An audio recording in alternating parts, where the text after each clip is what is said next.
Hey guys, so I wanted to jump on here and just kind of try and give you guys an update of where we're at as of July 2025 in this fight against the Great Forest National Park, because it can be very confusing, and I totally get it. I know that there's the report's about to drop. The announcement's not far away, clearly, because these things are being announced. But kind of just wanted to get on here and explain things properly for people who have just joined the group or just heard about what we're doing. There's a whole year, over a year now. It was a year in May that of this fight, that what we've been doing, and there's been a lot of people that are involved. There's a lot.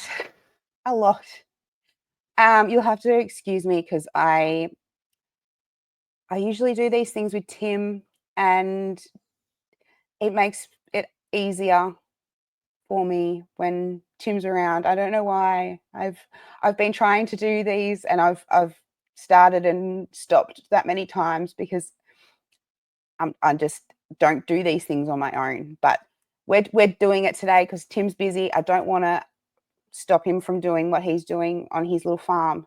So I'm doing this on my own. I apologize in advance if it's really shit. Okay, so I've done something that I've never done before, and I actually jumped on ChatGPT.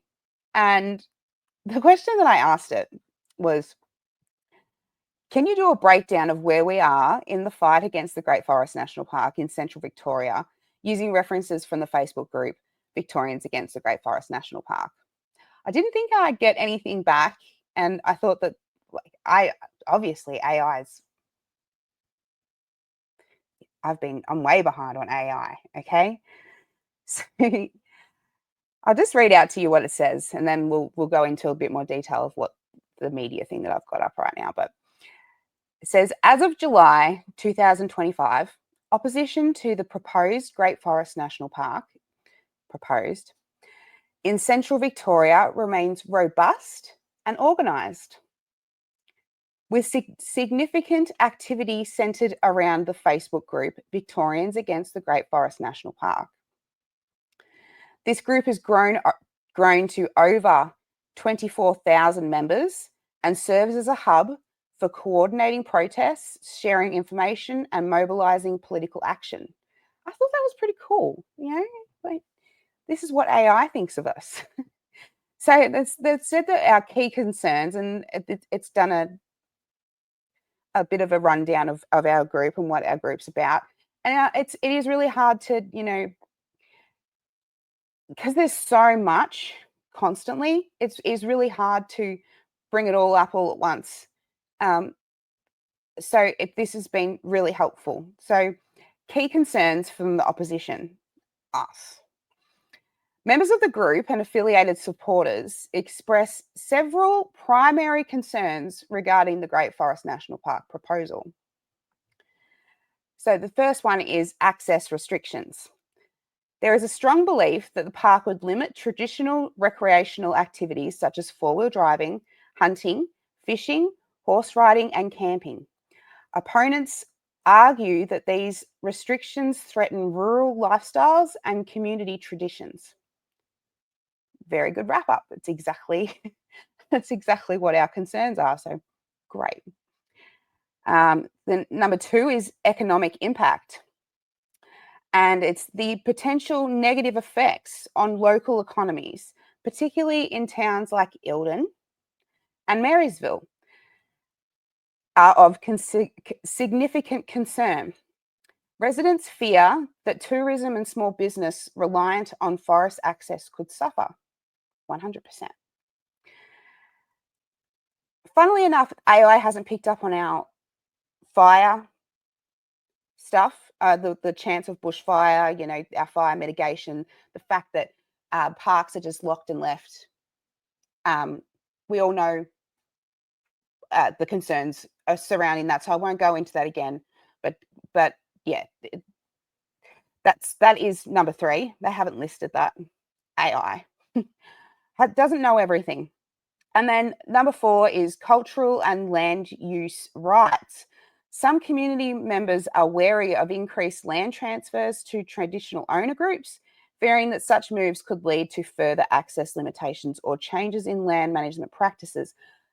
That's not that doesn't really apply in this situation for the Great Forest National Park, because our traditional owner corporation is actually behind us 100%, and they've actually put in the submission that they don't want this park to happen. They never did. So I don't know where AI's got that from. So recent activities and developments. The opposition has been active in various forms. Petitions. A petition opposing the creation of new national parks, including the Great Forest National Park, garnered over 40,000 signatures and was tabled in Victorian Parliament in early 2025. So we've had the debate on that, and it was, I went down for the debate, I went down to Parliament. The disgusting attitude of Labor at that debate. They couldn't even be in the room. Like, it was appalling behavior. It was really disrespectful. The only Labor person who spoke actually turned it around and tried to make it that it was the Nationals and the Libs just trying to make a scare campaign out of it to garner support. And we were like, no, this is from people, real Victorians that have been doing this since May 2024. So it was, and then the Greens got up, but she and of course, in typical Greens fashion, they brought up Trump. Like, that's the only, they have nothing these days. And then they brought up that survey of 1,500 people. I think it's 1,539 people they surveyed, and then apparently that's the whole of Victoria. That 80% of Victorians want the Great Forest National Park. No, and it wasn't even specific to the Great Forest National Park. So that whole survey has just been debunked. It was laughable that the Greens even did it, even brought it up. It was just pathetic. So there's been we went to Parliament, we had the debate. It was so good because we got all the groups together who've been working on this for years and years and years. Because before I came along, there was groups who have been fighting this for years. This had actually been a thing since 2014. Like, that's insane. That is insanity. And these people just keep pushing and pushing and pushing. They do not take no for an answer. And that's something else that I'll touch on in a second. So it also says we've done rallies and convoys. Significant public demonstrations have taken place, such as a rally in Mansfield with 300 to 400 participants and a convoy of 70 vehicles from Warburton to Woods Point, accumulating in a gathering of approximately 1,000 people at the Woods Point Commercial Hotel. That was when the tides turned. That was when the media started taking notice of us. And that was when we started to really get a bit of a brand, because we got 1,000 people up to Woods Point. There was people that traveled 6 to 8 hours just to get there, just to be there for the hour or two. And then they drove back home again. Like, it was insane. It was one of the best days of my life, honestly. And it was incredible. There's a YouTube video that 4 Wheel Drive TV did for us. They actually did a professional episode of Woods Point convoy, the whole thing for Woods Point. So I'll link that in the description of this video, because that's my favorite video. I love it so much. Simon and 4 Wheel Drive TV, they are just champions. They have been on our side since day one, since I met him in Druin. It was not even a month into this. So it was um, the beginning of June last year, and Simon came up to me and said, "Come up, we've got to do this." And I'm like, "You're like some famous guy. Why are you talking to me?" And he's been by my side supporting ever since. Absolute legend. So and then it says political advocacy. The movement has received support from political figures, including members of Shooters Fishers Farmers Party and the Libertarian Party, who have voiced opposition to the Great Forest National Park in parliamentary sessions.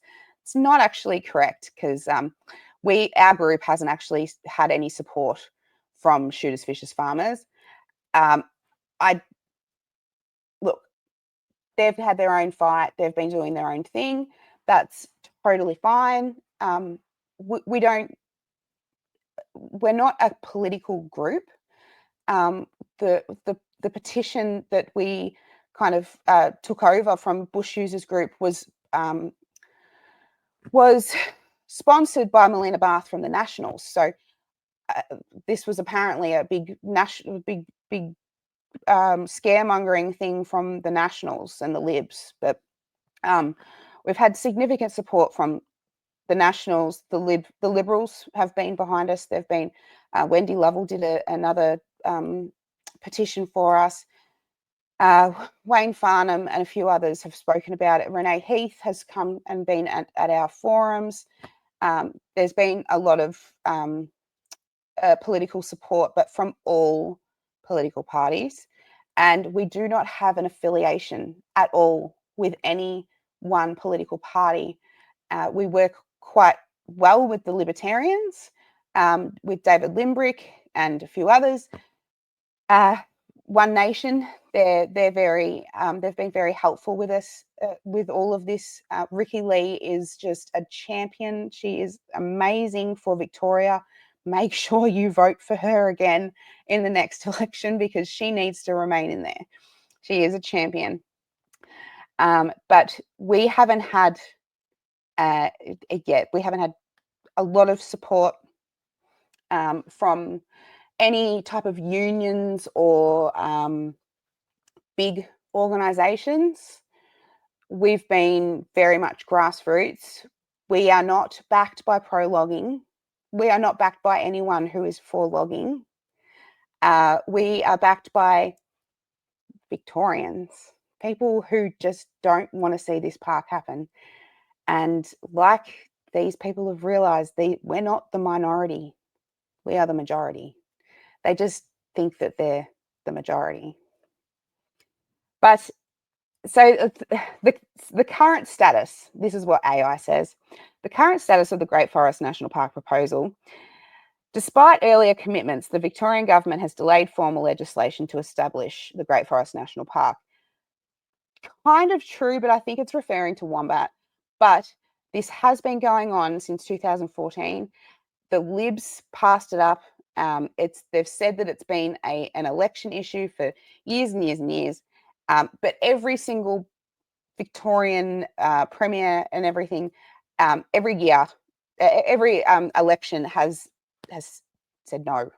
So these people just don't take no for an answer. But yeah, they will now.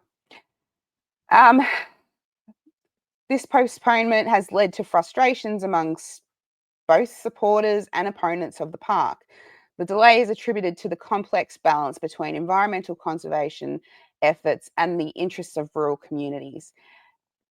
And it's only been ever since, we started this group, there's been a massive influx of people talking about this and voicing their opinions. And there are multiple politicians, there are people who are being paid to watch the group. The group has done a lot. There are many other people who have done things to oppose this park, but and with the report coming out, I know that there's going to be a little bit of, I say this in the nicest way possible, but I know that there's going to be a little bit of tall poppy syndrome, and So that's why I wanted to get this out there, just so that we could actually say, get it out that this is actually a big group of Victorian people, just people. It's people power that did this. It's not some deal with a union. It's not. I don't want to, like, it's really hard because everyone has been fighting this for years and years, like, and it's such a big issue. And I don't know why it happened and what happened. I don't know why the group took off like it did. I don't know why we were able to find the way to get through to the government, because the way that when we met with Dimo in the beginning, the environmental minister, and this is something that we haven't really put out publicly because he hasn't been speaking out against it, which now he is publicly. So that's how I know that the report's coming. But when we met with him, he was very upset at the way these green groups, and they are green groups. This hasn't been Labor. This hasn't been it hasn't even been the Greens. They've just supported it.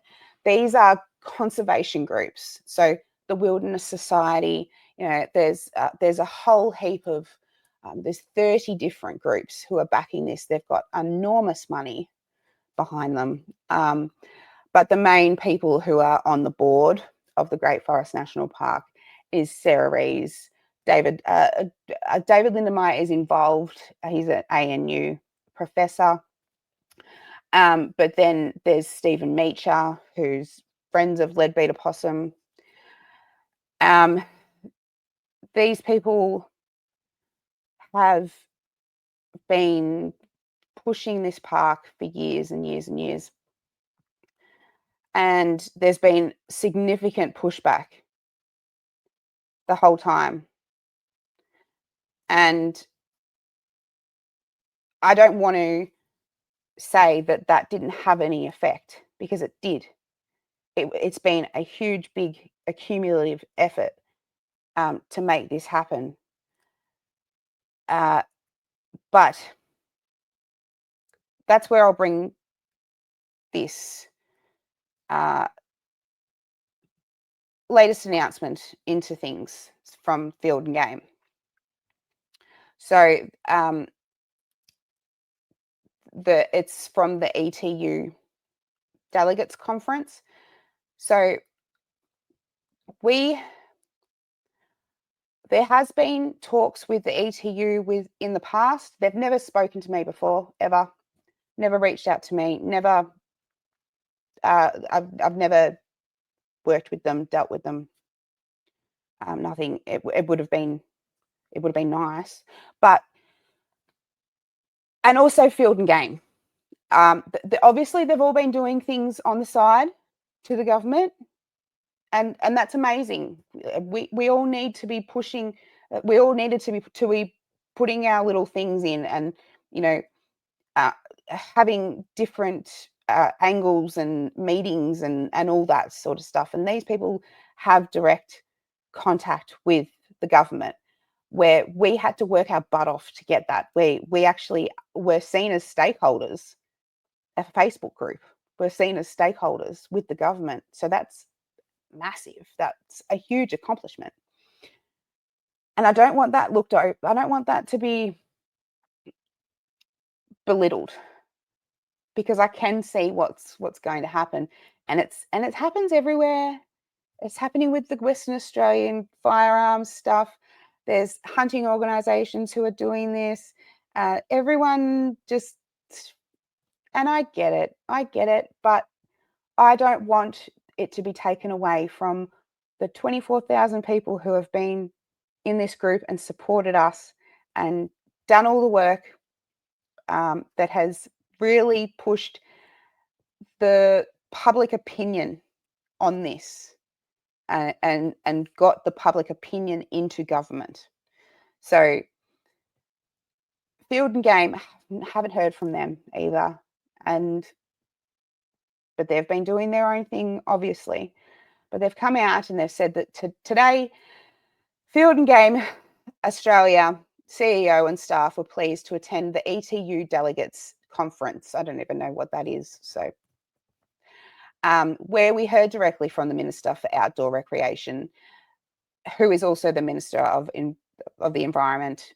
He's got a few different titles. The Honourable Steve Dimopoulos.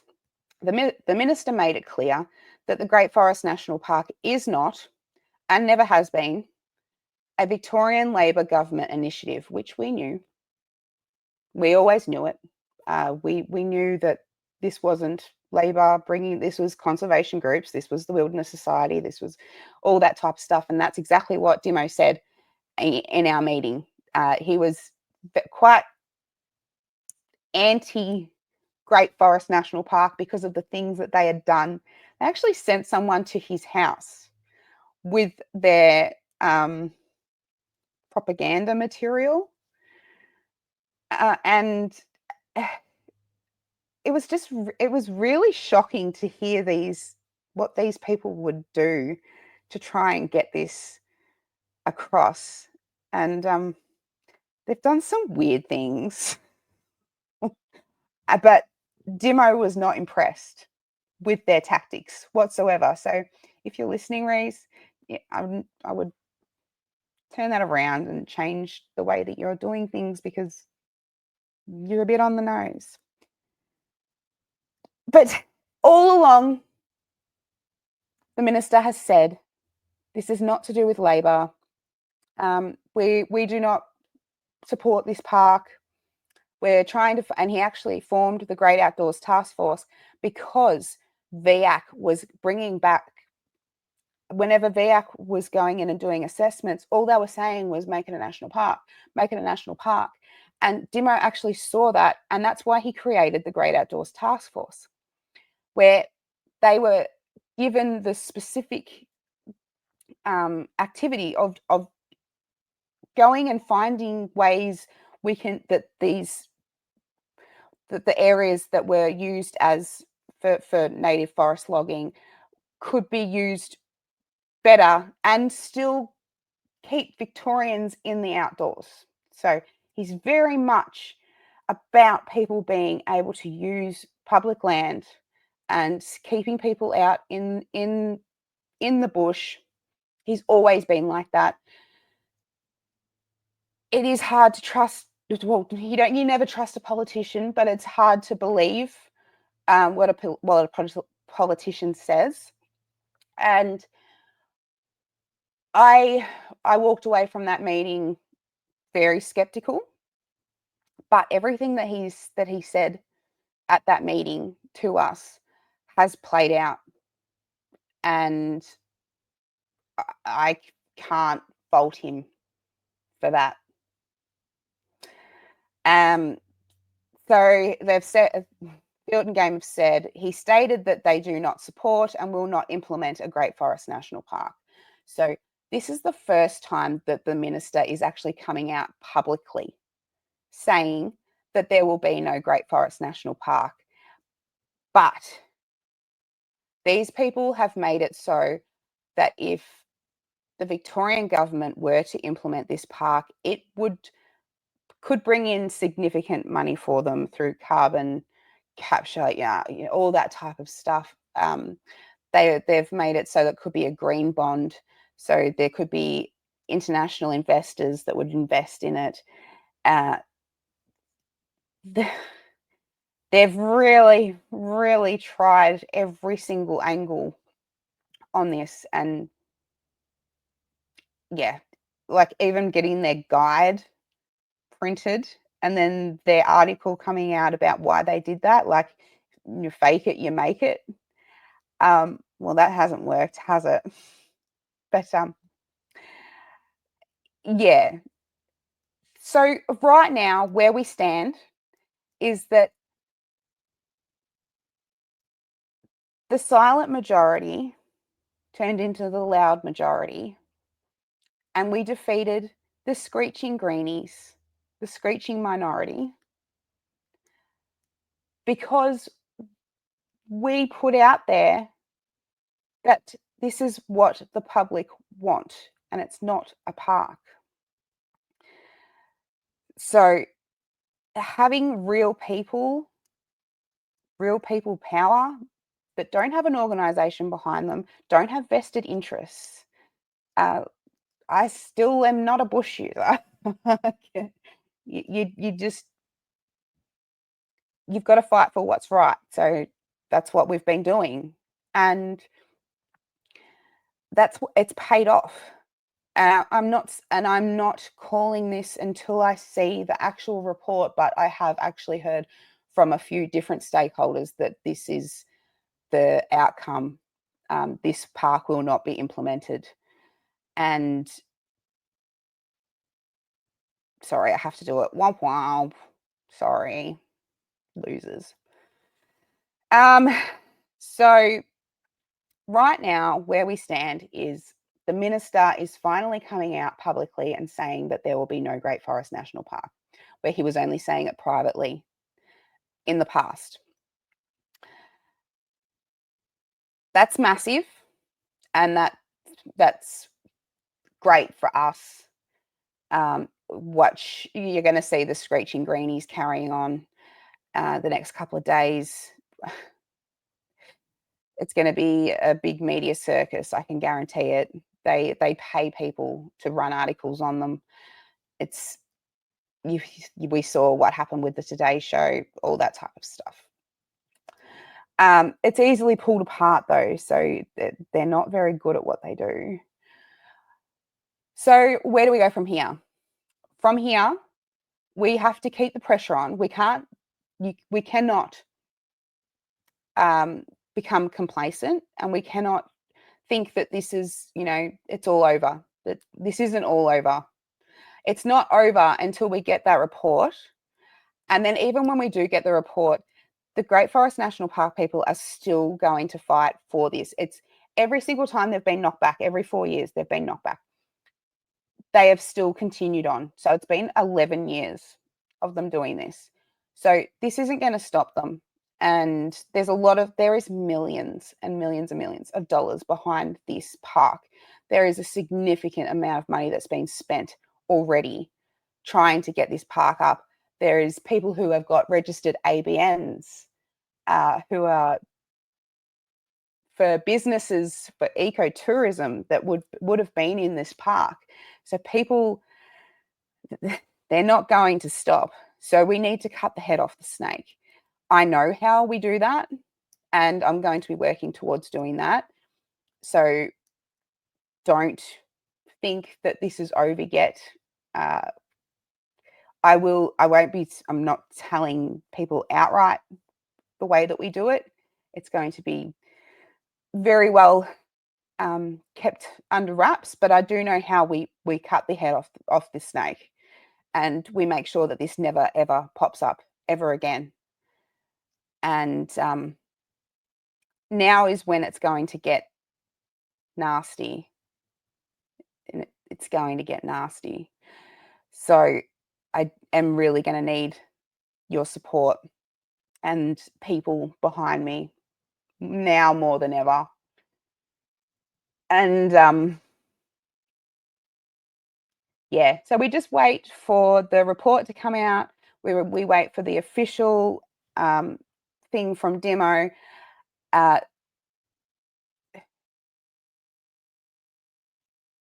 There is a lot coming. These people don't go quietly. And just ready yourselves for it. Have a laugh. We'll have a laugh about it along the way, because there's going to be personal attacks. There's going to be attacks on the group. We've already seen it, that we're backed by pro-logging groups. We're politically motivated. We're backed by One Nation, where it was the Nationals, so now they can't even choose what parties they but it's all so easily pulled apart. So don't don't worry about that. We'll pull it apart and we'll have a laugh along the way. So keep the spirits up. And yeah, I hope this helps. I really hope that this helps explain where we're at, where we're going, and where we've been, because a lot of people don't realize that this has been, a year-long fight, over a year, with just this group. And then the groups before that, it's been since 2014. And the groups before us taught me so much and took me under their wings. And uh, I don't know how it happened, but it just happened with our group, and it took off. And now we have a platform to, you know, fight for this, fight for Victorians, and fight against this park, and continue to do that. So yeah, I hope that helps. If anyone has any other questions, bang them into the comments. I'll happily answer it. I hope this made sense. Yeah, I don't have Tim to keep me on track. So yeah, thanks for watching, thanks for listening, thanks for supporting us, and yeah, I'll see you next time.